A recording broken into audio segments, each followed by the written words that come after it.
नमस्कार, स्वदेश न्यूज के खास प्रोग्राम जनता मांगे जवाब में आपका स्वागत है। आपके साथ मैं हूं एसपी त्रिपाठी। जनता मांगे जवाब में आज बात सिलेबस और सियासत की, और बात वीर सावरकर की, बात इतिहास बदलने की, और बात राजनीति के हिसाब किताब की। देश में राजनीति बदल रही है, इतिहास बदल रहा है, सड़क, स्थान, स्टेशन के नाम बदले जा रहे हैं। नाम बदलने पर भारी राजनीति भी हो रही है।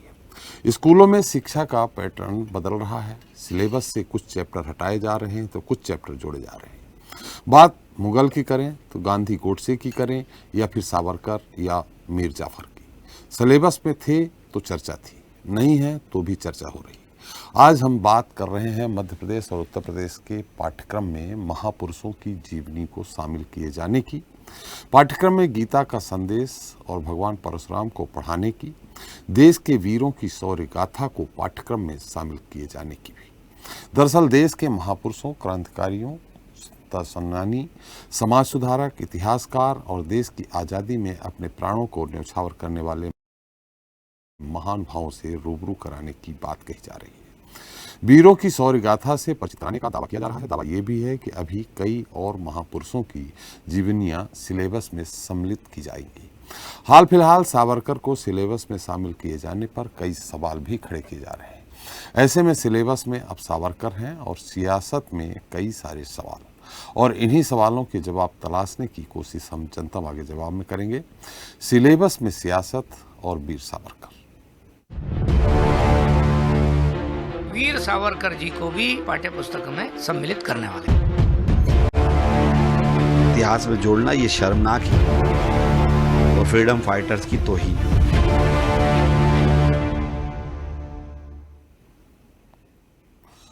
तो शिक्षा को लेकर आज जो सबसे बड़ा सवाल है वो यही है कि आखिर बच्चे क्या पढ़ें, कितना पढ़ें, कैसे पढ़ें और किसे पढ़ें। सवाल ये भी है कि जो जिम्मेदार ये तय कर रहे हैं वो बच्चों के उस मन को पढ़ पा रहे हैं कि वो क्या पढ़ना चाहते हैं और क्या नहीं। क्या शिक्षा को लेकर बच्चों का भविष्य तय करने वाले उनके साथ न्याय कर पा रहे हैं? ये सवाल इसलिए है क्योंकि अब वीर सावरकर की एंट्री भी सिलेबस में हो गई है। पहले उत्तर प्रदेश और अब मध्य प्रदेश में वीर सावरकर की जीवनी सिलेबस में पढ़ाई जाएगी। मध्य प्रदेश के स्कूलों में नए सिलेबस में वीर सावरकर से जुड़ा पाठ होगा, जिसमें उनकी गाथा पढ़ाई जाएगी। इसके अलावा भगवत गीता, संदेश, भगवान परशुराम, भगत सिंह, सुखदेव, राजगुरु के बारे में भी छात्रों को पढ़ाया जाएगा। मध्य प्रदेश के स्कूल शिक्षा मंत्री इंदर सिंह परमार ने कहा कि दुर्भाग्य से कांग्रेस की सरकारों ने भारत के क्रांतिकारियों को इतिहास के पन्नों में जगह नहीं दी, लेकिन विदेशी आक्रांताओं को महान लिखा गया। हम बच्चों को उनके बारे में पढ़ाने का काम करेंगे, इसलिए नए पाठ्यक्रम में हम उनके बारे में जोड़ेंगे। आपको बता दें कि पिछले हफ्ते उत्तर प्रदेश माध्यमिक शिक्षा परिषद ने अपने सिलेबस में विनायक दामोदर सावरकर की जीवनी को शामिल किया था। बोर्ड परीक्षाओं के स्टूडेंट्स अब सिलेबस में अनिवार्य रूप से वीर सावरकर की जीवनी पढ़ेंगे। इतना ही नहीं, सावरकर के अलावा उत्तर प्रदेश सरकार ने 50 और महापुरुषों की जीवन गाथा को सिलेबस में शामिल किया है। बच्चे अब स्कूल में पंडित दीनदयाल उपाध्याय की जीवनी भी पढ़ सकेंगे। अन्य महापुरुषों में महावीर जैन और पंडित मदन मोहन मालवीय भी शामिल है। लेकिन कांग्रेस उत्तर प्रदेश और मध्य प्रदेश सरकार की इस कवायद पर सवाल खड़े कर रही है। कांग्रेस नेता वीर सावरकर को सिलेबस में शामिल किए जाने पर अफसोस जता रहे हैं और इसे शर्मनाक भी बता रहे हैं। अब सिलेबस में सावरकर की सियासत और आरोप प्रत्यारोप पर जनता मांगे जवाब में करेंगे चर्चा। सिलेबस में सियासत और वीर सावरकर। लेकिन उसके पहले सुन लेते हैं कि किसने क्या कहा। 2018 में कुछ समय के लिए कमलनाथ जी की सरकार बनी थी। कमलनाथ जी ने जिस स्वतंत्रता संग्राम आंदोलन में जिस महापुरुष का विशेष योगदान है, जिनको एक जन्म में 2 आजन्म कारावास की सजा हुई, ऐसे स्वतंत्र वीर सावरकर की किताब एक स्कूल में बांट दी गई थी। कमलनाथ जी ने उन प्राचार्य को निलंबित किया गया था। यानी कांग्रेस के लोग हमारे देश के क्रांतिकारियों को बच्चों तक पहुंचाना नहीं चाहते थे और उन्होंने अपनी सरकार में करके दिखाया। लेकिन भारतीय जनता पार्टी की सरकार की नीति है, हम ऐसे सभी क्रांतिकारियों को सम्मिलित करेंगे और वीर सावरकर जी को भी हम उनके चरित्र को भी पाठ्य पुस्तक में सम्मिलित करने वाले। सावरकर को किस हैसियत से शामिल करना चाहते हैं, ये बड़ा सवालिया निशान है और बहुत अफसोसजनक है। सावरकर की कहीं कोई भी पृष्ठभूमि में हमने जो आज तक पढ़ा, उनके खुद के पत्र पढ़े हैं, जिसपे अनेक बार पत्र सोशल मीडिया पे आ चुके हैं जो अंग्रेजों से उन्होंने माफ़ी मांगी है। और ऐसे व्यक्ति ये शर्मनाक है और फ्रीडम फाइटर्स की तौहीन है। तो इस मुद्दे पर चर्चा करने के लिए हमारे साथ मौजूद हैं बीजेपी प्रवक्ता हैं केसी जैन जी हैं, सपा प्रवक्ता हैं अकमल इमाम जी हैं, कांग्रेस प्रवक्ता जावेद खान जी हैं, इतिहासकार भूपेंद्र कुमार सुल्लेरे जी हैं और स्वदेश न्यूज़ के managing editor RP Srivastava ji हैं। आप सभी का इस खास कार्यक्रम में बहुत बहुत स्वागत है। सुल्लेरे जी, आपसे ही है, इतिहास क्या कहता है? वीर सावरकर जिस तरह से विवाद चल रहा है, एक तरफ हालांकि उनको 13 साल उन्होंने बाकायदे काला पानी की सज़ा भुगती, 50 साल की उनको सज़ा हुई थी, तो कुछ न कुछ तो रहा होगा अगर वो 13 साल तक सज़ा भुगते हैं। हालांकि बीजेपी का कहना है, उनके समर्थकों का कहना है कि उन्होंने वो एक रणनीति का हिस्सा था स्वतंत्रता के लिए, इस कारण उन्होंने अपनी जो भी पत्र लिख करके माफ़ी मांगी और बाहर आए। लेकिन दूसरी तरफ ये कहना है कि वो अंग्रेजों के एजेंट थे, कांग्रेस पार्टी या विरोधी लोग ये कह रहे हैं। वास्तविकता क्या है सुल्लेरे जी? हम जो कोर्स लागू करते हैं या सिलेबस पढ़ाते हैं, या सरकार की ये नैतिक जिम्मेदारी होती है कि उन इतिहासकारों, उन राष्ट्रभक्तों के पाठ्यक्रम उनमें लागू किए जाएं, और ये समय समय पर रिवाइज भी होते हैं। देश में कांग्रेस सरकार रही और कांग्रेस ने अपने हिसाब से सिलेबस लागू किए, उनको जो लगा। लगभग 7 कमीशन बने, एनसीईआरटी, और अपने यहाँ संवैधानिक व्यवस्था है कि राज्य और केंद्र दोनों अपने सिलेबस के लिए स्वायत्त संस्थाएं अपने हिसाब से कर सकती हैं। अब विवाद की स्थिति आती है कि वीर सावरकर जी, अब वीर सावरकर जी जो हैं, अगर हम उनकी पूरे पृष्ठभूमि को देखें तो राष्ट्रीयता और राष्ट्रभक्ति में उनका कहीं पे भी प्रश्न चिन्ह नहीं लेने लगता। अब रही वो पत्र की बात, तो पत्र एक रणनीति का हिस्सा भी हो सकता है, ये एक शोध का विषय हो सकता है।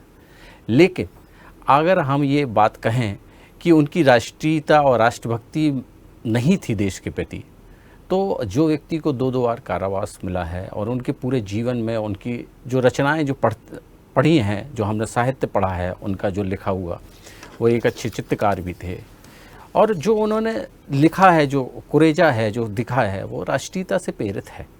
अब प्रश्न, हम लोग यहाँ पे राजनीति करने के लिए तो है नहीं है। अब जो भी विचारधारा सत्ता में आती है वो अपने अपने कोर्स को रिवाइज करती है और वो इस हिसाब से, लेकिन जो हम नई पीढ़ी को क्या देना चाहते हैं, इसमें समरसता होनी चाहिए, समानता होनी चाहिए और विवाद की स्थिति नहीं होनी चाहिए।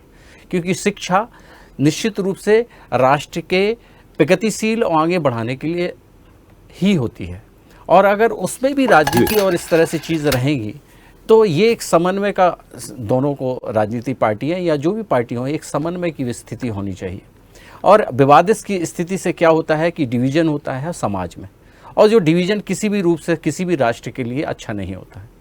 अब वो प्रश्न चिन्ह उनके कई चीज़ों के पहलू पे लगाए गए हैं कि उन्होंने क्यों अपना जो पत्र लिखा था, जो माफ़ीनामा, अब माफ़ीनामा पत्र किस परिस्थितियों में, किस से, ये एक शोध का विषय आवश्यक है।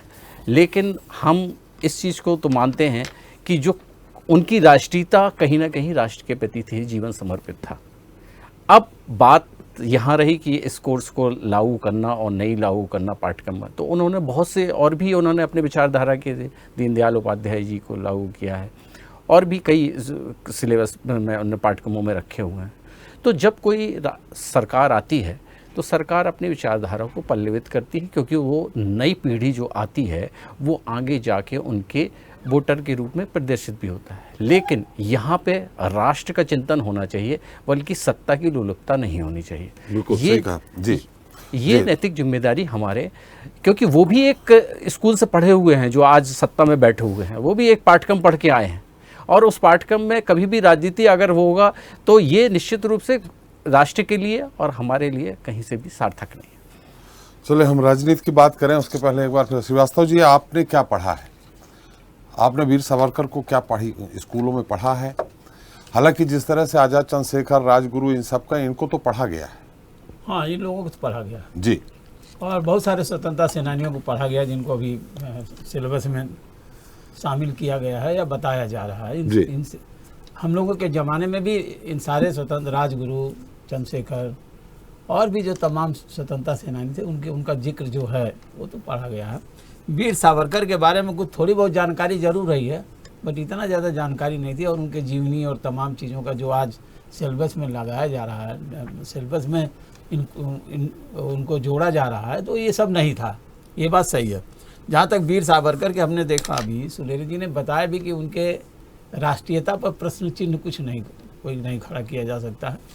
अगर इतने साल जेल में थे तो निश्चित रूप से किन्हीं न किन्हीं कारणों से अंग्रेज़ों के खिलाफ रहे होंगे तो भी जेल गए होंगे, ऐसा भी हो सकता है। सवाल वहाँ खड़ा हो जाता है जहाँ पर उन्होंने जो पत्र दिया है, जो पेंशन जो भी मिलती थी उनको, यहाँ से ज़रूर सवाल लोग खड़ा करते हैं, खास करके दूसरी पार्टियाँ, कांग्रेस और तमाम लोग खड़ा करते हैं। तो ये हो सकता है कि आखिर ये कौन सी परिस्थिति थी जिसके तहत, और ये शोध का विषय बिल्कुल सही कहा सुलेरी जी ने कि शोध का विषय किन परिस्थितियों में उन्होंने किया है। जहाँ तक जो है इसका सवाल है कि स्वतंत्रता सेनानी होने का और जो है एक जो है नेशनलिस्ट होने का, वो बात सही है कि उनमें संदेह नहीं किया जा सकता है इस आधार पर कि क्योंकि उस समय अंग्रेज़ों के टाइम में उनको काला पानी की सज़ा थी। और दूसरी बात, वो भी सज़ा लगभग 50 साल की थी, 13 साल उन्होंने काटा भी। तो ये एक सबसे बड़ा सवाल। दूसरी बात, एक चीज़ इन्होंने ये भी कहा कि विचारधारा, जो सरकारें आती विचारधारा के तहत चलती हैं। ये बात सच है कि जो है वीर सावरकर प्रखर हिंदुत्ववादी थे, और हम ये जो वर्तमान सरकार है हिंदुत्व के एजेंडा पे चलती है, हिंदू राष्ट्र की बात करती है, तमाम चीज़ें बातें करती हैं। और उन सारे जिन लोगों ने इस आंदोलन को, हिंदुत्व को लेकर के शुरू से ही, आरएसएस हो चाहे जो भी संगठन हो, शुरू से ही जो इसमें लगे हुए थे, तो वो बिल्कुल एक विचारधारा है। और उसके चलते चूँकि सरकार है तो निश्चित रूप से जो सरकार आती है वो विचारधारा के तहत उन जो सिलेबस में उन लोगों को, उन महापुरुषों को भी शामिल करने की कोशिश करती है जो उनके आदर्श हैं। अब सवाल इसमें यह है कि वीर सावरकर पर बराबर जो है कांग्रेस विरोध करती रही है, और आपने कहा सामंजस्य बिठाना चाहिए, इसमें राजनीति नहीं होना चाहिए। तब ये तो ऐसा तो हमको लगता है राजनीति में बड़ा मुश्किल है कि सामंजस्य, इन सारी चीज़ों को, अपने विचारधारा को लेकर कोई सामंजस्य बिठा लेगा। विचारधाराएं अलग अलग हैं, पार्टियों की अलग है, और अपना अपना काम कर रहे हैं। चलिए, हमारे साथ जैन साहब है। जैन साहब, मेरी आवाज आ रही है?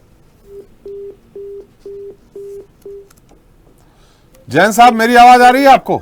जी जी, मिल रही है, आपकी आवाज मिल रही है, हमारी आवाज मिल रही है आपको? जी बिल्कुल। जैन साहब, स्थानों के नाम बदले, सड़कों के नाम बदले, शहरों के नाम बदले, जो स्कूल में पाठ्यक्रम है थोड़ा बहुत सुधार हो सकता है, लेकिन पाठ्यक्रम में जब किसी मुद्दे पे लेकर अगर सियासत हो रही है, उसमें आरोप प्रत्यारोप हो रहे हैं, तो ऐसी स्थिति में क्या आप अपनी विचारधारा, जैसा कि वीर सावरकर को शुरू से, चाहे जनसंघ के जमाने से, बीजेपी के जमाने, जनसंघ के जमाने से वीर सावरकर को महान क्रांतिकारी बता रहे हैं आप लोग, और दूसरी तरफ कांग्रेस कह रही है वो क्रांतिकारी नहीं थे। ऐसी स्थिति में जिसमें विवाद हो तो उसमें पाठ्यक्रम में शामिल करने की क्या आवश्यकता है? देखिए, इस चीज को जो पूर्ववर्ती सरकारें रहीं उनको इस चीज पे ध्यान देना चाहिए जी।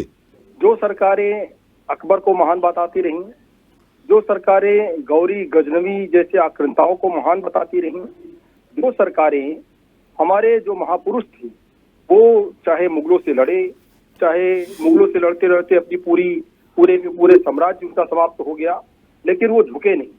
ऐसे तमाम सारे हमारे महापुरुष हुए हैं, उनमें उनका लगातार अपमान होता रहा। उनको लगातार बताते रहे सिलेबस के माध्यम से, कोर्स के माध्यम से कि नहीं ये तो हार गए थे, ये तो बुज़दिल थे, ये तो नकारा थे। जबकि आप देखिए कि चाहे वो महाराणा प्रताप हों, चाहे लक्ष्मीबाई जी हों, चाहे जो है महात्मा गांधी जी हों, और तमाम सारे और महापुरुष, आप देखिए कि पंडित दीनदयाल उपाध्याय जी, तो तमाम सारे लोगों को इसमें शामिल किया गया है। सिर्फ ऐसा नहीं है कि सिर्फ और सिर्फ सावरकर को लेकर के, आप देखिए भीमराव अम्बेडकर जी को भी इसमें शामिल किया गया है, भगवान महावीर के संदेशों को भी शामिल किया गया है। तो इस और एक चीज है, एक महत्वपूर्ण चीज ये है, ये जो कोर्स रखा गया है, इस कोर्स के माध्यम से बच्चों को पढ़ना आवश्यक है।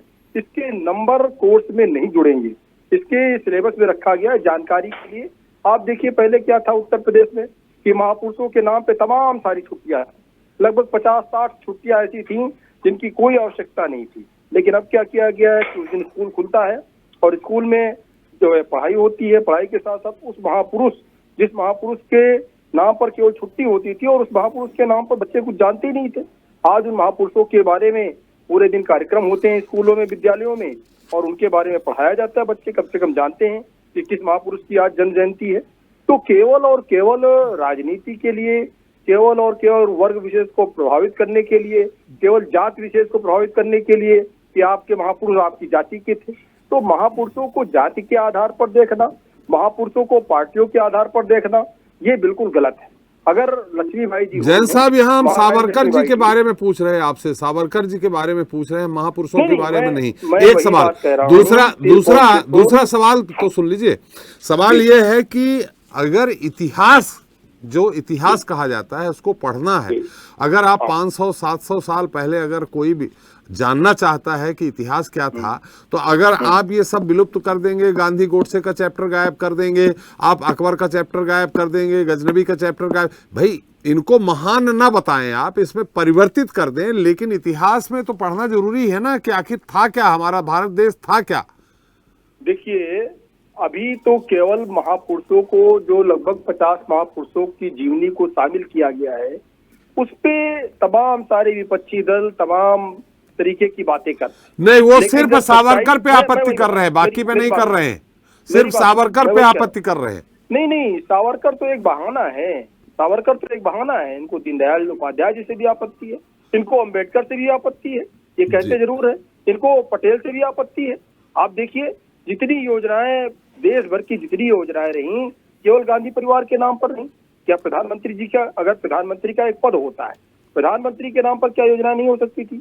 लेकिन इंदिरा आवास योजना, इंदिरा जी के नाम पर योजना है, नेहरू क्लब, नेहरू की तमाम सारी योजनाएं, तमाम सारे यूनिवर्सिटीज, कॉलेज, तमाम सारे संस्थान सिर्फ नेहरू जी के नाम पर। तो ये क्या है? ये केवल और केवल अपने परिवार की संपत्ति समझ रखा था कांग्रेस ने, और खास करके तुष्टीकरण के लिए मूलों को, आक्रांताओं को, आक्रमणकारियों को महान बताते रहे। अगर सिलेबस में उनको रखा जा रहा है, साथ ही साथ सच्चाई उजागर होगी, उनको बताया जाएगा कि आक्रांता थे, लुटेरे थे, इन्होंने देश को बर्बाद किया, देश से काबिज हुए, और हमारी तमाम सारी वीरांगनाएं जो कि अग्नि में कूद गई, आत्मदाह कर लिया, इनके अपने अस्तित्व को बचाने के लिए, अपने सील और अस्तित्व को बचाने के लिए, अगर ये सारी चीजें नहीं, तब कितना है तौबा होगा। तो इसीलिए बैलेंस बना के सरकार चल रही है कि हमारे जो नौजवान हैं, हमारे जो युवा पीढ़ी जो आ रही है, वो देश के महापुरुषों को जाने, खास करके स्वतंत्रता संग्राम सेनानी जो थे उनके बारे में जाने। और रही बात इतिहास की, इतिहास कहीं पे कोई मिट नहीं रहा है। इतिहास को जिसको आगे जा करके, पहली बात तो ये कोर्स में शामिल किया गया जानकारी के लिए, इसके कोई नंबर नहीं जोड़ना है। जिसको इतिहास पढ़ना है, इतिहास में कोई छेड़छाड़ नहीं है। इतिहास जो सब्जेक्ट है तो वो तो वैसे की वैसे ही है, हिस्ट्री में कोई फेरबदल नहीं है। ये तो महापुरुषों का जो कोर्स में शामिल किया गया है, ये अलग से शामिल किया गया उनकी जानकारी के लिए, इसके नंबर भी नहीं जुड़ेंगे। और जिसको आगे हिस्ट्री नंबर जुड़े न जुड़े पाठ्यक्रम में तो आए हैं, फिजिक्स लेना है, केमिस्ट्री लेना है, जिसको आगे जो सब्जेक्ट पढ़ना है, उस सब्जेक्ट की जो पुस्तकें हैं, जो इतिहास है, वो पढ़ेंगे, वो उसमें कोई आपत्ति थोड़ा ना है। चलिए जैन साहब, बेसिक जानकारी हमारे महापुरुषों की हमारे युवाओं को, छात्र छात्राओं को होनी चाहिए। जी जैन साहब, चलिए कांग्रेस के जावेद खान जी हैं, कांग्रेस प्रवक्ता हमारे साथ हैं। जावेद जी, मेरी आवाज आ रही है आपको? जी जी, मेरी आ रही क्या आपको? हाँ आ रही जावेद जी। चलिए, वीर सावरकर जी की जीवनी को पाठ्यक्रम में शरीक किया गया है, इसमें आपत्ति किस बात की है? देखिए आप लोग आगे आप तो कहेंगे ही, लेकिन आपको जानकारी दे दें, 13 साल तक वो निश्चित तौर पे अंग्रेजों के खिलाफ कहीं ना कहीं उन्होंने विद्रोह किया होगा, तभी तो उनको 50 साल की सजा सुनाई गई। 13 साल तक वो काला पानी की सजा भुगतते रहे। अब वो छूट करके आए तो उनको आप कहें कि वो अंग्रेजों के एजेंट थे, ये कहाँ तक उचित है? और वीर सावरकर जी की जीवनी को अगर पाठ्यक्रम में शरीक किया गया है तो इसमें आपत्ति किस बात को लेकर है? 13 साल तक वो थे और ये सारी चीजें हैं, ये बिल्कुल से सही बात है, इसमें इसको कोई झुटलाया नहीं जा सकता है। त्रिपाठी जी, जैसे आप किसी संस्थान में अगर 20-22 साल से काम कर रहे हैं और आपके साथ कोई अन्य व्यक्ति भी 20-22 साल से, या हो सकता है एक ही दिन की ज्वाइनिंग रही हो आप दो लोगों की जी, और वो भी देश के लिए पत्रकारिता कर रहे हो, आप भी देश के लिए पत्रकारिता कर रहे हो, और एक बिंदु ऐसा आता है कि आपके खिलाफ वो षड्यंत्र रचते हैं कि आपकी हत्या कर दी जाए, और किन्हीं कारणों से, चाहे सबूत के अभाव में या किन्हीं कारणों से वो बाहर हो जाते हैं, और बाकी उनके साथी उनमें से फांसी भी होती है, उम्र कैद भी होती है, छूटते भी हैं लोग, तो उनको किस तरीके से याद किया जाना चाहिए जी। एक परिवार में 2 लोग हैं, एक पिता है, एक पुत्र है। पिता जो है पुत्र का लालन पालन परवरिश करता है, पढ़ाता लिखाता, उसको अधिकारी बनाता है, और एक समय ऐसा आता है कि अगर वो बेटा जो है कपूत बन जाए, अपने पिता की हत्या कर दे, किसी भी लोभ और लालच की वजह से, जायदाद के कारण से, अपने साथियों के साथ मिल करके उस बेटे को किस प्रकार से याद किया जाना चाहिए। तो देखिए, ये बहुत जावेद जी, यहाँ थोड़ा सा हमारा जनरल नॉलेज कमजोर है, हमारा जनरल नॉलेज, इसलिए मैं आपसे जानना चाहूंगा। गंभीर विषय है, ये गंभीर विषय है। इसको बहुत इस तरीके से, जिस तरीके से परोसा जा रहा है, इस तरीके से परोसा नहीं जाना चाहिए। ये एक्चुअली मुद्दे से भटकाने की बातें चल रही। ये वीर सावरकर जी ने क्या किया, क्या नहीं किया, मुद्दा ये नहीं है। मुद्दा ये है कि इस देश में जो मेन मुद्दा है, अभी हमारे साथी भाजपा के कह रहे थे कि नेहरू जी के नाम पे अनेकों संस्थान हैं और इंदिरा जी के नाम पे अनेकों योजनाएं चली, तो कम से कम मानते हैं, कहीं ना कहीं से इनके मुंह से ये बात निकलती है, हमारे कानों को अच्छा लगता है कि कहीं ना कहीं मानते हैं कि जवाहरलाल नेहरू जी के नाम पर संस्थान है, इंस्टीट्यूट है। नहीं, उनने जैन साहब ने ये कहा, सुन तो लीजिए जावेद जी, जैन साहब ने ये कहा कि और कोई महान पुरुष नहीं थे जो करीब 67 योजनाएं, 67 योजनाएं इंदिरा जी, नेहरू खानदान के नाम पे चली।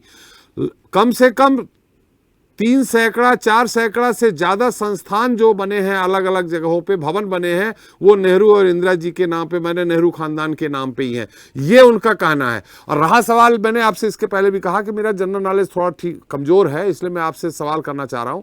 आपने कहा कि साथ काम करने वालों को धोखा देके उनको तो फांसी करवा दी, खुद बच गए। वो कौन लोग थे जिनको उन्होंने फांसी चढ़वा दी, जिनको उन्होंने प्रताड़ना सहवाई और खुद बच गए?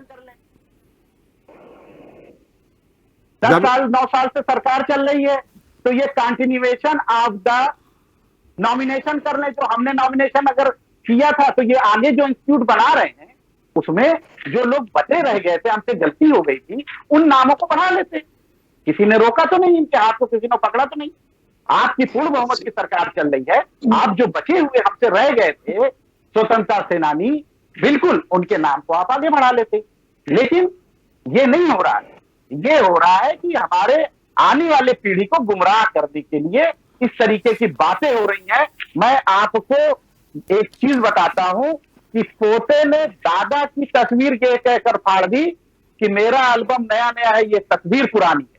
जब हम अपने पूर्वजों को सही तरीके से अपनी आने वाली जनरेशनों को नहीं बताएंगे, तो यही नौबत होगी कि दादा की तस्वीर एल्बम से फाड़ के निकाल दी जाएगी। ये सावरकर जी की कहानी नहीं है, ये गांधी जी को और उन तमाम लोगों को जिन्होंने शहादत दी और जो नए भारत का निर्माण किया, उनका घोर अपमान है। हम इसकी निंदा करते हैं। यहाँ गांधी जी का अपमान कहाँ आपने पढ़ लिया? बिल्कुल, क्यों? गांधी जी के असैसिनेशन में उनका पूरा हाथ था। ये शोध का विषय है। बहुत लोग मानते हैं, बहुत लोग नहीं मानते हैं, तो क्यों नहीं गांधी जी का अपमान होगा? किस मुद्दे पे गांधी जी का अपमान हुआ? थोड़ा आवाज आपकी नहीं आई थी। किस मुद्दे पे अपमान हुआ?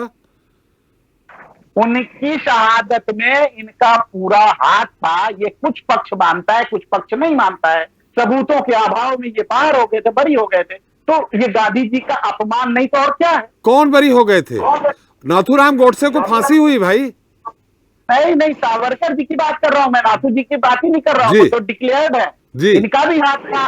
कुछ लोग मानते हैं, कुछ लोग नहीं मानते हैं। जब उनके सारे साथी, उनके सारे विचारधारा के लोग उसमें मौजूद थे, तो ये सबूतों के अभाव में छूट गए। सबूतों के अभाव में तो बहुत से लोग छूट जाते हैं।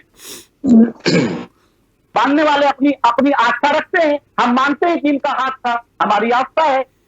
मैंने न्यायपालिका ने सबूतों के अभाव पे छोड़ दिया, न्यायपालिका से आप बड़े हो गए। नहीं, मैंने क्या कहा? हमारी आस्था है। मैंने क्या कहा? हमारी आस्था है। अगर न्यायपालिका किसी को, अगर बृजभूषण शरण जी को न्यायपालिका कहती है कि ये बच्चियों के उसमें ये अपराधी नहीं है, दोषी नहीं है, लेकिन अगर मेरी उन बच्चियों के प्रति सहानुभूति है, तो मैं अपनी आस्था रख सकता हूं कि ये इन्होंने किया होगा। लैक ऑफ एविडेंस, ये छूट गए। तो लैक ऑफ एविडेंस, भाई न्यायपालिका तो सबूत और कागज पे चलती है, आस्था पे नहीं चलती है। जी, तो मतलब आस्था तो अपनी जगह है, बिल्कुल। मतलब आपका कहना है कि वीर सावरकर जी की जो जीवनी शरीक की गई है पाठ्यक्रम में, वो नहीं होनी चाहिए। बिल्कुल नहीं होनी चाहिए, और होनी चाहिए तो उसी तरीके से होनी चाहिए जो उनका वास्तविक चेहरा था। उन्होंने पेंशन उठाई, उन्होंने माफीनामा लिखा, ये क्या बताया जाएगा? ये तो, सिलेबस में डाला जाएगा? तो फिर 13 साल की सजा क्यों भुगती उनने? अभी थोड़ी मैंने स्टार्टिंग में यही बताया कि जब आप एक साथ काम करते हैं, एक साथ रहते हैं, एक थाली में खाते हैं, और उसके बाद एक व्यक्ति जो है आपके प्रति जो है उग्र हो जाता है, तो उसके लिए क्या सोचा जाए? अब वो बिल्कुल साथ में थे, उन्होंने बिल्कुल कुछ ऐसा किया होगा जिसके कारण से वो जेल गए, लेकिन उनकी नीयत और नियति वहीं पर दिखाई देती है ना, जब वो षड्यंत्र में आ गए, जब उन्होंने पेंशन ले ली, जब उन्होंने माफीनामा लिख दिया, वहां पर ये संदिग्ध हो गए ना। और तो किसी ने माफीनामा नहीं लिखा, लोग खुशी खुशी बलि पर चढ़ गए। तो इन्हीं के साथ के लोग और भी तो लोग थे कि जिन्होंने रंग से बसंती चोला और क्या क्या चीजें की, खुशी से अपने दामन को जो है उन्होंने वो कर दिया, फांसी पे चढ़ गए, फांसी के तख्ते पर। तो बात, जब हम फांसी के तख्ते वाले वीर सपूतों को याद करेंगे तो माफी मांगने वालों को तो उस प्रकार से तो याद नहीं करेंगे। ये रणनीति का भी हिस्सा हो सकता है ना कि बाहर रह करके हम स्वतंत्रता संग्राम सेनानियों की ज्यादा अच्छी मदद कर सकते हैं, ज्यादा अच्छा लड़ाई लड़ सकते हैं। देखिए, ये एक गुरिल्ला युद्ध भी होता है, गुरिल्ला युद्ध भी होता है। बिल्कुल उसी, हाँ बिल्कुल ये उसी पैटर्न पर है कि हम जो है ना अच्छी शिक्षा देंगे, ना जो है अच्छा स्वास्थ्य देंगे, ना अच्छी सड़कें देंगे, लेकिन हम आपके लिए अच्छा बहुत सोचते हैं, हम आपके लिए बहुत दिन रात 24 घंटे काम कर रहे हैं, लेकिन हम आपको कोई चीज सही नहीं देंगे, किसी चीज में हम आपको सुविधा नहीं देंगे, बस आपको क्या परोसेंगे जिससे कि आपके दिमाग में अंतर्द्वंद चलता रहे, फैक्ट की बात ही ना हो। इस तरीके की चीजें चल रही हैं। चलिए जावेद जी, हमारे साथ अकमल इमाम साहब हैं, सपा के हैं। सपा का क्या इस मामले में रुख है, क्या स्टैंड है अकमल साहब? समाजवादी पार्टी का रुख है कि पहली चीज तो वीर कहना आप लोग छोड़ दीजिए जी, क्योंकि वीर करता। आपकी आवाज कट रही है अकमल साहब। अब आ रही है सीधी हाँ, आवाज? अब आ रही है जी। जी, मैं कह रहा हूं कि समाजवादी पार्टी का पूरा स्पष्ट संदेश है, हमारे नेता भी कह चुके हैं, सारे लोग इस बात को मान चुके हैं कि आप जो भूलने भटकाने की राजनीति कर रहे हैं जी, आप जो जिस तरफ ले जाना चाहते हैं देश को, जिस मुद्दे पर आप चुनाव लड़ना चाहते हैं 24 का, आपके पास रोजगार का, आपके पास सही प्रशासन का कोई मुद्दा तो है नहीं, तो आप एक ऐसे मुद्दे को लेकर के आना चाहते हैं जिसको लेकर के हो हल्ला हो, मीडिया से, आपकी सरकार से, आपके नेताओं की तरफ से आरोप प्रत्यारोप, सारी चीजें, एक माहौल बनाया जाए ताकि सारे मुद्दे आपके दब जाएं। लेकिन रही बात, अगर आपने पाठ्यक्रम बदले हैं उत्तर प्रदेश के अंदर और मध्य प्रदेश भी बदलना चाह रहा है, तो आपको पहले ये तय करना होगा कि जिसके बारे में आप बात कर रहे हैं, खासतौर से सावरकर जी के बारे में, तो उन्हें आप किस तरह से वीर कह सकते हैं जी।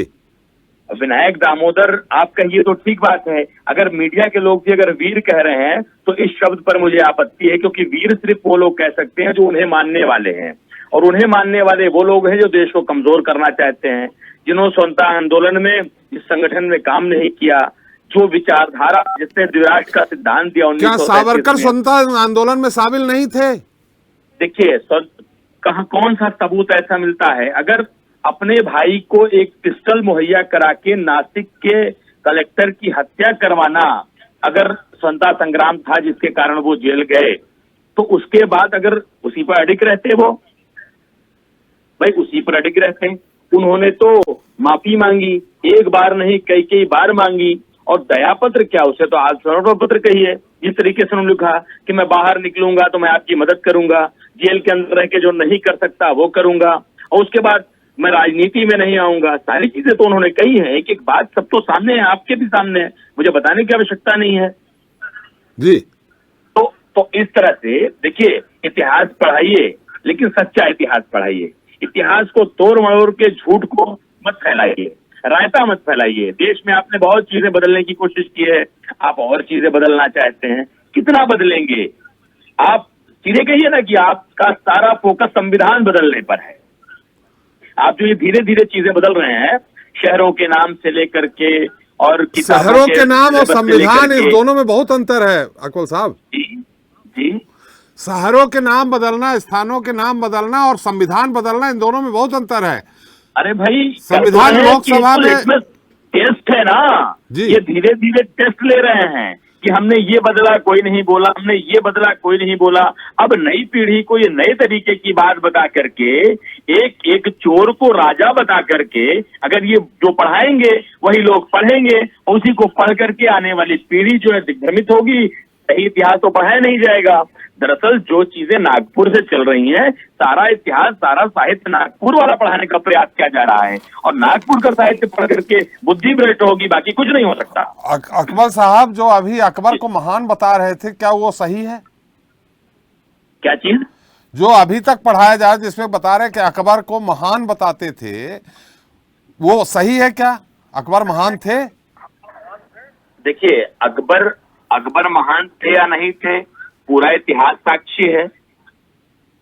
जी। मुगल एम्पायर ने कहां तक क्या क्या किया, पूरे देश को एकजुट किया। क्या देश को एकजुट करना महानता नहीं कही जा सकती? क्या जिस तरीके से समाज को, लोगों को जोड़ करके और देश को उन्नति के दिशा की ओर ले गए, वो देश को एक अखंड भारत बनाया, अफगानिस्तान तक पूरा सीमा में था भारत के, क्या क्यों नहीं महान कहा जा सकता? आपके इतिहास के स्टूडेंट रहे होंगे, आपने पढ़ा होगा, हम लोगों ने भी पढ़ा है, और एक नहीं कई के इतिहासकारों ने लिखा है। अब ये अलग है कि वो बातें कहीं ना कहीं, एक नाम मुसलमान का अगर अकबर से आता है तो उन्हें जोधाबाई के साथ भी जोड़ना चाहिए, टोडरमल के साथ भी जोड़ना चाहिए, मान सिंह के साथ भी जोड़ना चाहिए, उनके सेनापतियों को भी देखें, इनके तरह थोड़ी है। नहीं, जुड़ा है जोधाबाई, टोडरमल और सब जाकर जुड़े के हुए अमेरिका में बेइज्जत होकर चले आए, ऐसा थोड़ी है। जो अमेरिका में सवाल पूछे गए वो इसी बात के पूछे गए, ये आज ये कर रहे हैं, जो ये पूरे दुनिया में देश को दलील कर रहे हैं। बोलिए, आप बोलिए। जी, तो जो इतिहास पढ़ाने की कोशिश की जा रही है, वो इतिहास, सच्चा इतिहास पढ़ाएं। उस पर जो चीजें हैं, सारी चीजें, डॉक्यूमेंट्रीज हैं, कई पत्र हैं, और यहाँ तक कि सरदार वल्लभ भाई पटेल का वो कथन भी है कि मैं पूरी तरह से, मुझे जो जानकारी मिली है, मैं आश्वस्त हूँ कि हिंदू महासभा और आरएसएस का पूरी तरह से महात्मा गांधी की हत्या में हाथ है। और सावरकर के बारे में कपूर कमीशन ने उनको दोषमुक्त नहीं माना, जो आप लोग बार बार कह रहे हैं कि दोषमुक्त थे। कपूर कमीशन ने कहा कि वो दोषमुक्त थे? जो गांधी जी की हत्या के बाद कपूर कमीशन बना, उसने हमेशा इस बात को कहा कि उनकी भूमिका संदिग्ध थी। बिल्कुल संदिग्ध थी, मतलब अकबर महान है। जैन साहब, अकबर महान थे जो आप लोगों ने विलुप्त कर दिया, मैंने उस चैप्टर ही हटा दिया पूरा उस समय नहीं, का। अगर अकबर महान नहीं था तो हमारे प्रधानमंत्री जी, हमारे देश के गृह मंत्री जी खड़े होकर के डाइस पे बोलते तो बहुत हैं, वो कह देना कि अकबर कायर था, महान नहीं था। हेलो जी, हम तो कह रहे हैं, हमारे पास प्रूफ है इस चीज का कि वीर सावरकर वीर नहीं थे, दामोदर सावरकर वीर नहीं थे, कायर थे, अंग्रेजों की पेंशन लेकर के देश से गद्दारी किया, ये तो सबूत है ना। चलिए जैन साहब उत्तर देंगे। जी जैन साहब। पहली बात तो ये कि अकबर साहब जो बात कह रहे थे, तो अकमल साहब जी, अकमल इमाम साहब जो बात कह रहे थे, वही मैं कह रहा हूँ। अकबर साहब जो बात कह रहे थे, दरअसल समाजवादी पार्टी हमेशा से तुष्टीकरण की राजनीति करती रही जी, और तुष्टीकरण की राजनीति यहाँ तक बढ़ गई कि जो राम भक्त थे, राम भक्तों पर गोलियां तक चलवाई, और उसके बाद में उन्होंने कहा कि एक भी ईंट वहां पर कोई नहीं रख सकता है। उसके बाद में जब अयोध्या का निर्णय आया, तब भी कहा कि देश भर में बवाला हो जाएगा, और ये पूरा की पूरा मुस्लिम समाज अपने आप को ठगा हुआ महसूस करता है हाई कोर्ट के निर्णय पर। उसके बाद में सुप्रीम कोर्ट का निर्णय आया। इधर तो इतिहास पे बात करें, मंदिर पे बात न करें, इतिहास पे बात करें। नहीं, मैं उसी पे बात कर रहा हूँ, मैं विचारधारा की बात कर रहा हूँ जी, कि देखिए, समाजवादी पार्टी इसी तरीके की विचारधारा की है, जहां पर कहीं पर भी सनातन संस्कृति की बात हो, भारतीयता की बात हो, राष्ट्रवाद की बात हो, जो पार्टी आतंकवादियों के मुकदमे वापस लेती हो, जो पार्टी अकबर को, गौरी को, गजनवी को, इनको सबको महान बताती हो, जो आक्रांता थे, लुटेरे थे, जिनकी वजह से हजारों हजार महारानियां, हजारों हजार छत्राणियां अग्निकुंड में कूद करके स्वाहा हो गई अपने सील की रक्षा के लिए, अपने अस्तित्व की रक्षा के लिए। उनको बैठ के समाजवादी पार्टी महान बता रही है कि उन्होंने जोड़ने का काम किया। अरे जिस देश में अकबर के बारे में बोलिए, गजनबी और दूसरों के बारे, अकबर के बारे में। नहीं, अकबर, गौरी, गजनवी सारे की सारे आक्रांता थे, कोई महान नहीं था। ये लुटेरे थे जिन्होंने देश की असमत को लूटा, बहन बेटियों की इज्जत को लूटा। इनके सैनिक हजारों हजार बेटियों का कत्लेआम, बेटों का कत्लेआम कर दिया देश के लोगों का, उनको ये महान बता रहे हैं। और वीर सावरकर जी 13 साल तक काला पानी की सजा 2 बार झेले। और उनमें से कौन सा ऐसा व्यक्ति है गांधी परिवार का जिसको काला पानी की सजा हुई हो? अगर वीर सावरकर जी ने कुछ नहीं किया अंग्रेजों के खिलाफ, अगर अंग्रेजों के इतने बड़े भक्त थे, क्या कोई अपने भक्तों को इस तरह काले पानी की सजा देता है? क्या समाजवादी पार्टी जो है, अकबर साहब जो साथ में बैठे हुए हैं, क्या इनको कोई तरीके सजा देगी? क्या उनके लिए लड़ रहे हैं समाजवादी पार्टी के लिए? या कांग्रेस के जो लड़ रहे हैं, क्या कांग्रेस पार्टी उनको सजा दे देगी क्या, अगर उनके लिए लड़ रहे हैं? अगर उनके लिए लड़ रहे होते तो काला पानी की सजा उनको क्यों होती? और गांधी परिवार का वो ये कह रहे हैं कि सजा उनको हुई है, पानी की सजा हो गई। जैन साहब, सजा उनको हुई है, लेकिन जो उनके साथ है, जो भी अंग्रेजों के खिलाफ षड्यंत्र किया था, तो उन्होंने माफी मांग ली, बाकी लोगों को फांसी हो गई। तो अपने लोगों को धोखा दे करके वो उन्होंने पेंशन भी ली, पत्र भी लिखा और छूट भी गए। देखिए, आचार्य कृपलानी, जयप्रकाश नारायण, इस तरीके से तमाम सारे क्रांतिकारी जो कि जेल को तोड़ करके भागे थे। तो क्या जेल को तोड़ करके ये लोग भागे थे, ये क्रांतिकारी, ये स्वतंत्रता संग्राम सेनानी, क्या इनको देश का गद्दार कहेंगे? क्या जेल तोड़ करके भागे थे? और उसके बाद भी तमाम सारे लोग जेल गए, उसके पहले भी तमाम सारे लोग जेल गए, कुछ लोग जेल में बचे भी रह गए और उनसे पूछताछ भी हुई, उनके साथ प्रताड़ना भी हुई कि तुम्हारे साथ के इतने लोग जेल तोड़ के कैसे भाग गए। तो क्या उनको गद्दार कहेंगे? जयप्रकाश नारायण जी को देश का गद्दार कहेंगे क्या? आचार्य कृपलानी को देश का गद्दार कहेंगे क्या? ये सारे की सारे लोग, तमाम सारे लोग जेल तोड़, इन्होंने माफीनामा नहीं लिखा था। नहीं, बाद में इन्होंने, सुनिए, ये रणनीति का हिस्सा होता है। और इनके साथ के जो लोग बच गए उनको कितनी प्रताड़ना झेलनी पड़ी जेल के अंदर। अंग्रेजों ने उनके साथ कितनी यात्राएं उनको दी कि तुम्हारे साथ के लोग कैसे भाग गए, तुमको पता होगा, वो जेल तोड़ करके भागे हैं, तुम्हें पता होगा। तो भागे तो ये सजा उनको मिली, तो इस तरीके से तो ये भी गद्दार हुए। और रही बात की एक अधिकारी की गोली मारने की वजह से इनको सजा हुई, तो आपको याद होगा कि तमाम सारे हमारे देश के स्वतंत्रता संग्राम सेनानी जो हंसते हंसते फांसी पे चढ़ गए। आपको काकोरी कांड याद होगा, उसके बाद में तमाम सारे लोगों को फांसी की सजा हो गई। तो क्या वो लोग गद्दार थे क्या? मतलब जो फांसी की सजा चढ़ जाए, जो 13 साल तक काला पानी की सजा झेले, वो देश का गद्दार। और जिनका बाल बाका नहीं हुआ, जिनके सिर पर एक लाठी नहीं पड़ी, जो सत्ता का उपभोग किए, जो देश के प्रधानमंत्री बने, वो बने, फिर उनकी बेटी बनी, फिर उनका बेटा बना, जो पूरा की पूरा परिवार देश की जवाहरलाल नेहरू भी लंबे समय तक जेल काट चुके हैं। वो महान जवाहरलाल नेहरू भी लंबे समय तक जेल काट चुके हैं। देखिए, जेल तो तमाम सारे लोगों ने काटा, लेकिन उनको हम गद्दार नहीं कह सकते हैं। हम जवाहरलाल नेहरू जी को भी गद्दार नहीं कह सकते हैं, देश के प्रति गद्दार नहीं थे। न तो महात्मा गांधी को भी गद्दार कहते हैं, गांधी को गद्दार कहती है। इन सब लोगों ने देश की स्वतंत्रता में काम किया, लेकिन जो लोग वीर सावरकर जी को गद्दार कह रहे हैं, उनके वो किस हैसियत से और कैसी विचारधारा के कारण वीर सावरकर को गद्दार कह रहे हैं? सिर्फ इसलिए उनको गद्दार कह रहे हैं, इसलिए उनको गलत साबित करने का प्रयास कर रहे हैं क्योंकि भारतीय जनता पार्टी ने उनको कोर्स में शामिल किया, इसलिए वो गलत हो गए। यानी भारतीय जनता पार्टी जिस देश के महान सपूत के साथ खड़ी हो, आपको याद होगा सरदार वल्लभ भाई पटेल जी को कांग्रेस ने कितना सम्मान दिया, लेकिन जब एक मूर्ति बनने लगी सरदार वल्लभ भाई पटेल की, देश की इतनी विशालकाय मूर्ति बनी, अब क्या हुआ, उस पर कांग्रेस ने सवाल खड़ा कर दिया, इतनी बड़ी मूर्ति क्यों बन रही है, इस पे पैसा क्यों खर्च हो रहा है, ये बर्बादी क्यों हो रही है। यानी कि जो उन्हीं की पार्टी में रहे, लेकिन उनको सम्मान कांग्रेस ने नहीं दिया। अब भाजपा जो की सम्मान दे रही है, उसका भी विरोध करना। जैन साहब एक बार, जैन साहब 1 मिनट रोकेंगे। अकबर साहब बोलिए, आक्रांता थे अकबर, आप महान बता रहे हैं। पहली चीज शिवरी जी, हम जैन साहब को सीधी बात कह दें कि हम समाजवादी लोग हैं और हमको किसी जाति में, बिरादरी में, धर्म में बांधने का प्रयास किया ना करें। कृपलानी जी के बारे में क्या कहेंगे? बात जयप्रकाश पहले नारायण पूरी जी हो के जाए, बारे मैं में क्या इनकी बात का कहेंगे? जवाब दे दूं।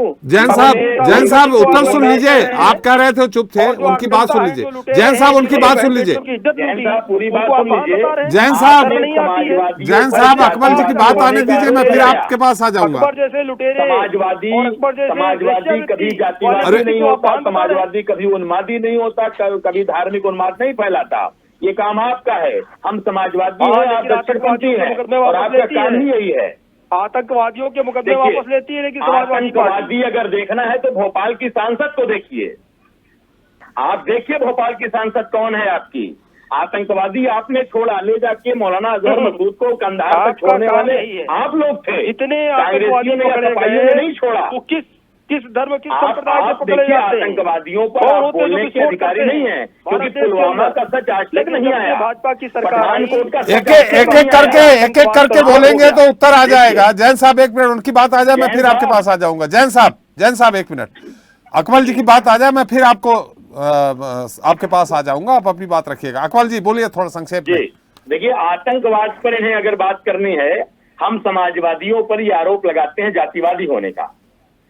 हम जातिवादी नहीं हैं, हम सांप्रदायिक नहीं हैं, हम उन्मादी नहीं हैं। हम अगर उन्मादी होते, जातिवादी होते तो आप सत्ता तक न पहुंच पाते। हम संविधान के समर्थक हैं, हम संविधान की बात करते हैं। और आतंकवादी अगर आपको देखना है तो अपनी भोपाल की सांसद को देखिए। और आपको भोपाल की आतंकवाद सांसद पर को बोलने की न्यायपालिका ने आवश्यकता आतंकवादी है। नहीं बताया है अभी। नहीं, आपको बोलने की आवश्यकता नहीं है, क्योंकि पुलवामा का सच आज तक नहीं आया है। अगर आप चाहते हैं तो आप देखिए ना अपने अंदर झांक करके कि मौलाना मसूद अजहर को ले जाके कांधार तक छोड़ने वाला कौन था। वो कांग्रेस की या सपा की सरकार के लोग नहीं थे। तो आप अपने मुंह पर खुद मत थूकने का प्रयास कीजिए। भारतीय जनता पार्टी जैन साहब एक के लोग मिनट, अपनी जैन साहब एक गलतियों मिनट, मैं को सवाल कर ले रहा दोषों पर लगाते हूँ। जैन साहब एक मिनट आप रुकिए। तो किसानों को आतंकवादी बताते हैं। अकमल आप तो अकमल जवानों को साहब, आतंकवादी उन्होंने बताते अकबर को हैं। आक्रांता आप तो कहा है, किसानों आप को क्या आतंकवादी कहेंगे? बताते हैं। अकमल आप साहब, अपने उन्होंने अंदर अकबर झांक को लीजिए कि कौन आक्रांता कहा, आप आतंकवादी क्या है। कहेंगे? अकमल साहब, जी? जैन साहब ने अकबर को आक्रांता कहा है, आप क्या कहेंगे? देखिए, अब ये सावरकर के मानने वाले लोग हैं, इनकी बुद्धि भ्रष्ट है। इनको ये समझ में नहीं आ रहा कि अकबर क्या देश छोड़ करके कहीं चला गया, क्या इनके नेताओं की तरह स्विस बैंक में ले जाके पैसा जमा कर दिया, क्या देश की संपत्ति को लूट करके कहीं गया। आक्रांता होता कौन है? आक्रांता और शासक में फर्क होता है। अरे वो लोग जो आक्रांता और शासक में फर्क होता है। इसीलिए कहते हैं भारतीय जनता पार्टी के लोगों को पढ़ने की आवश्यकता है। ये पढ़ते वढ़ते नहीं है। इनकी ट्रेन तो लाठी डंडे से शुरू होती है, लाठी डंडे से खत्म हो जाती है गोली बारूद पर। गोली मारो सालों को जैसा नारा ये देते हैं। तो इनकी शिक्षा, इनका चरित्र, इनकी सारी चीजें तो सर्वविदित है ना। तो इनसे और कुछ उम्मीद भी नहीं की जा सकती। चलिए, मैं आपके पास फिर आता हूँ। जैन साहब, अकमल साहब, जावेद जी के पास भी आता हूँ। श्रीवास्तव जी, आपकी एक बात पूरी हो जाने दीजिए। जो इन्होंने कहा जी, सेलुलर जेल की बात और इनको सावरकर को सजा की बात, तो सजा किस लिए हुई थी? और सजा से छूटने के जब माफी मांग करके निकले हैं, तो निकलने के बाद अहमदाबाद में सबसे पहले 1937 में इन्होंने जहर बोया। इन्होंने डेढ़ राष्ट्र का सिद्धांत पर कितना बढ़िया भाषण दिया, जिसके कारण देश का बंटवारा हुआ। अगर पाकिस्तान का बंटवारा हुआ तो उसकी नींव में सावरकर थे। इस बात को क्यों नहीं मानते? ये पढ़ाई इस इतिहास को ना कि देश के बंटवारे का जिम्मेदार पूरी तरह सावरकर थे कि गांधी जी थे देश के बंटवारे के जिम्मेवार? 1937 में अहमदाबाद में किसने बोला था? द्विराष्ट्र का सिद्धांत किसने बताया था? किसने इस बात को कहा था कि हिंदू और मुसलमान एक धरती पर नहीं रह सकते, इन्हें अलग अलग हो जाना चाहिए? तो उसको समेट लेते ना, कांग्रेस पार्टी समेट लेती कि भाई नहीं मानते, तो क्यों बंटवारा करवा दिया? उस समय सावरकर की थोड़ी चल रही थी। अंग्रेजों की दो औलादें थी, एक से हिंदू महासभा बनाई गई, दूसरे से मुस्लिम लीग बनाई गई। आप कहां देख रहे हैं? नहीं तो बंटवारा गांधी जी नहीं होने देते ना, जिन्ना साहब और नेहरू जी की बैठ की बात करा देते।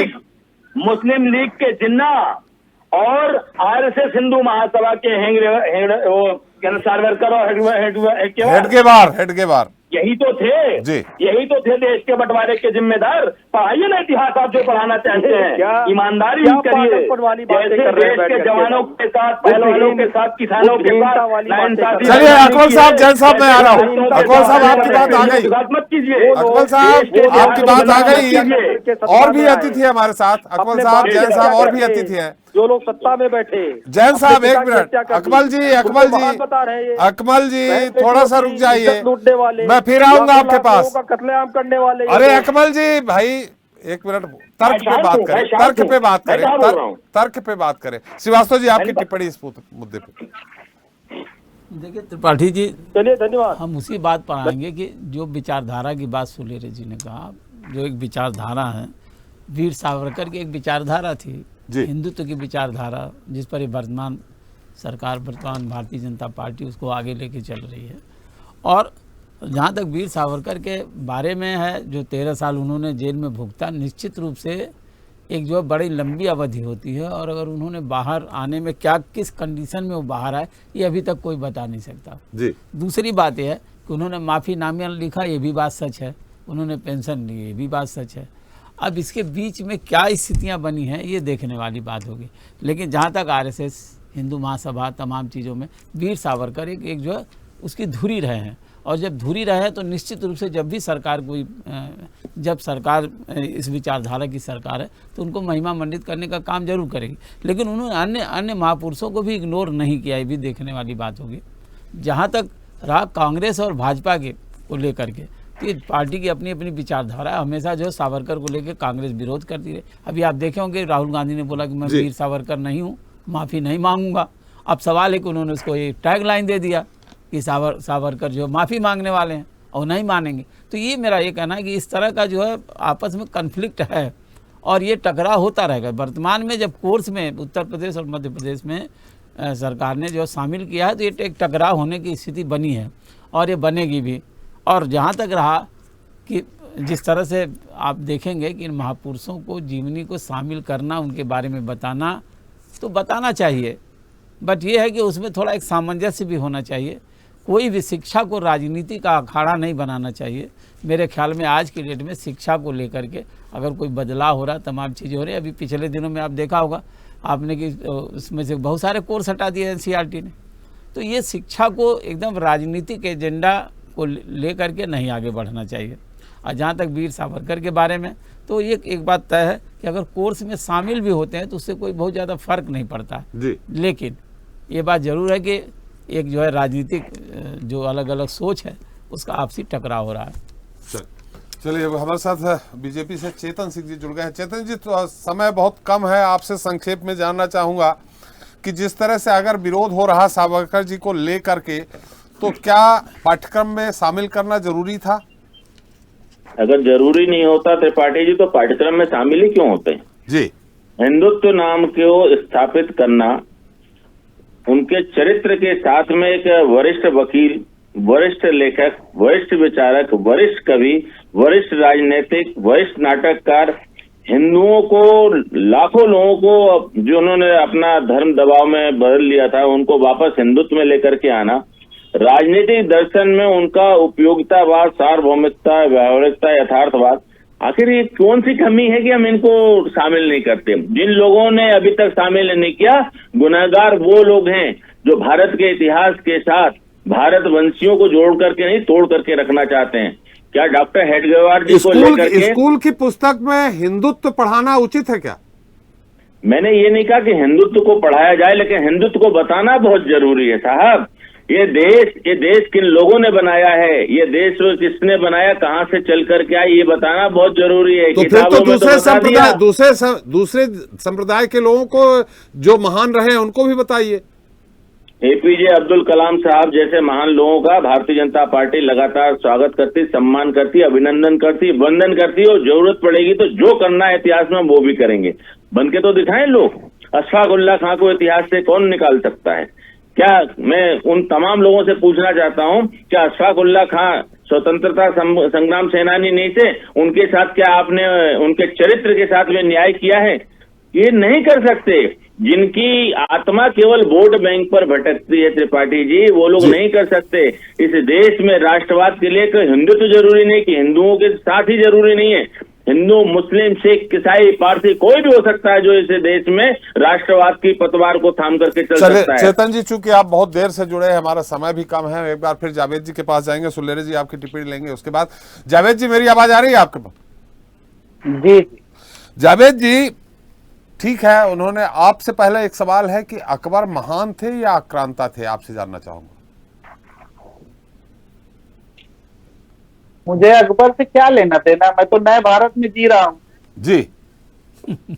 मैं तो अब मेरे बच्चे जो है वो सावरकर जी को पढ़ेंगे, उसको अकबर के बारे में जानने की क्या जरूरत है। मैं कलाम साहब को जान जाऊं, मोदी जी के बारे में पूरा पढ़ लूं, योगी जी के बारे में समझ लूं, नहीं, हम अकबर के बारे में, जैसे अकबर जी अभी कह रहे हैं। मेरी बात सुनिएगा, मेरी बात सुनिएगा, नहीं, मेरी बात सुनिएगा। हमारे पूर्वज तो बैलगाड़ी चला करके और हम लोगों को ट्विटर, फेसबुक तक पहुंचा दिए।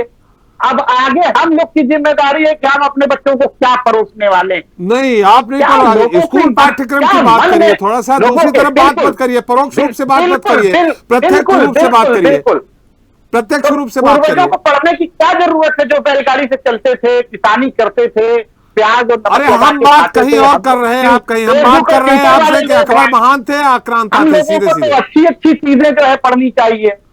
अरे हम आपसे पूछ रहे हैं, अकबर महान थे कि आक्रांता थे? मुझे तो पता ही नहीं। जी जी, अकबर महान थे कि आक्रांता थे?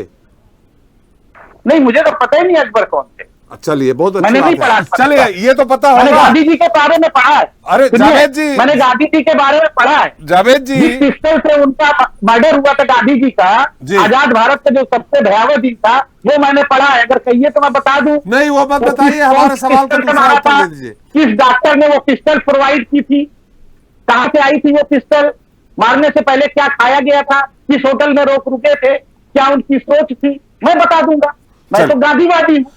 चलिए, समय कम है, जावेद जी ये बता दीजिए, अभी आपकी 15 दलों की बैठक हुई पटना में, जिसमें आपके भी मुखिया थे, समाजवादी पार्टी के भी मुखिया थे, और उद्धव ठाकरे भी थे उसमें, और उद्धव ठाकरे वीर सावरकर को महान बताते हैं। अब इन स्थितियों में कैसे आप लोगों का सैद्धांतिक रूप से मेल होगा? कौन किसको महान बताता है भैया? बाबा भीमराव अंबेडकर जी ने एक स्वतंत्र संविधान दिया है, अभिव्यक्ति की आजादी है। एक परिवार में जो है, कोई कहता है मैं नेनुआ खाऊंगा, कोई कहता है मैं कद्दू खाऊंगा। कैसी बात कर रहे हैं आप? चलिए, वो एक ही परिवार में रहते हैं। चलिए, तो बहुत बढ़िया बात है। परिवार में कद्दू खाना, सब्जी खाना अलग बात है, सिद्धांत अलग बात है। सुलेरे जी, आपकी इस पूरे मुद्दे पे हम टिप्पणी चाहेंगे।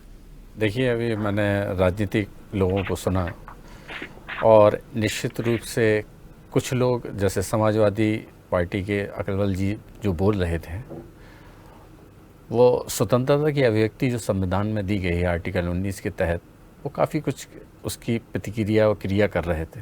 लेकिन उनकी एक टैगलाइन चल रही थी हमेशा जी, भारत विभिन्नताओं का देश है, विभिन्न संस्कृतियाँ पल्लवित हैं यहाँ पे, और ये सनातनी रहा। और 12वीं शताब्दी के बाद जब हिंदू शासक पृथ्वीराज चौहान जब अंतिम शासक के रूप में जब गजनी आया, और फिर मुग़ल लोगों ने लगभग 400 वर्ष तक शासन किया, उसके बाद अंग्रेज़ लोग आए, तो इन लोगों ने अपनी संस्कृति को और उस संस्कृति को निश्चित रूप से डोमिनेट किया है।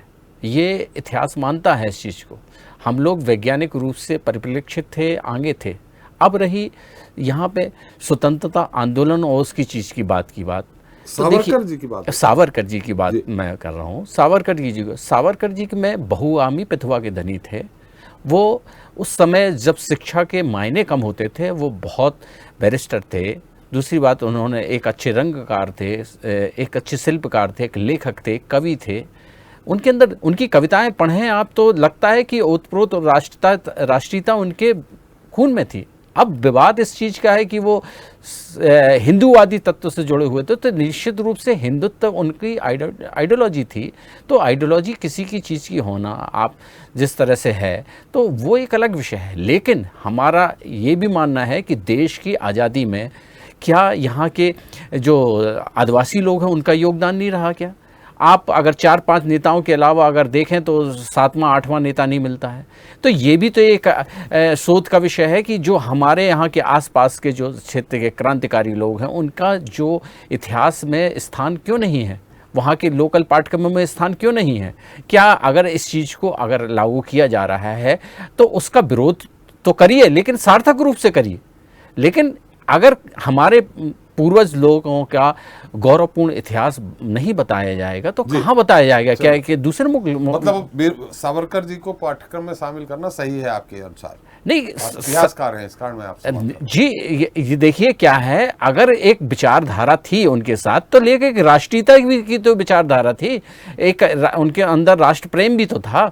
अगर हम उस चीज़ को, अगर हम सिर्फ इसीलिए कंट्रोवर्सी है इसलिए हम ये लागू नहीं करें और ये नहीं करें, तो इतिहास के दोनों पहलू को तो भी जानना चाहिए कि उनकी राष्ट्रीयता भी तो थी। अगर वो हिंदुत्ववादी के समर्थक थे तो उनकी राष्ट्रीयता भी तो कहीं पैमाने में कहीं कम नहीं थी। बिल्कुल सुलेरा जी, हमारा समय भी समाप्त का। बहुत बहुत धन्यवाद चेतन जी आपका, अकमल जी आपका, जावेद जी आपका, सुलेरा जी आपका और श्रीवास्तव जी आपका हमारे साथ चर्चा में शरीक होंगे। तो जनता मांगे जवाब में आज हमने बात की उत्तर प्रदेश और मध्य प्रदेश के स्कूली सिलेबस में सावरकर को शामिल किए जाने की और उस पर हो रही सियासत की। हालांकि वीर सावरकर को लेकर भाजपा और कांग्रेस के बीच लंबे समय से आरोप प्रत्यारोप का दौर चला आ रहा है। एक और कांग्रेस सावरकर को जहां अंग्रेजों का एजेंट बताती रही है तो वहीं भाजपा देश के प्रति समर्पित क्रांतिकारी निरूपित करती रही। ऐसे में जब अन्य महापुरुषों के साथ स्कूली पाठ्यक्रम में वीर सावरकर की जीवनी को समाहित किया जाएगा तो सियासत तो होनी ही थी। लेकिन अब देखना ये होगा कि सावरकर पर चल रही सिलेबस की सियासत आगे और क्या रंग लाती है। जनता मांगे जवाब इतना ही। नमस्कार। ऐसे ही वीडियोस के लिए लाइक करें, शेयर करें, फॉलो करें, YouTube पर जाकर सब्सक्राइब कर बेल आइकन दबाना ना भूलें और ताजा अपडेट्स के लिए स्वदेशलाइव.com पर जरूर जाएं।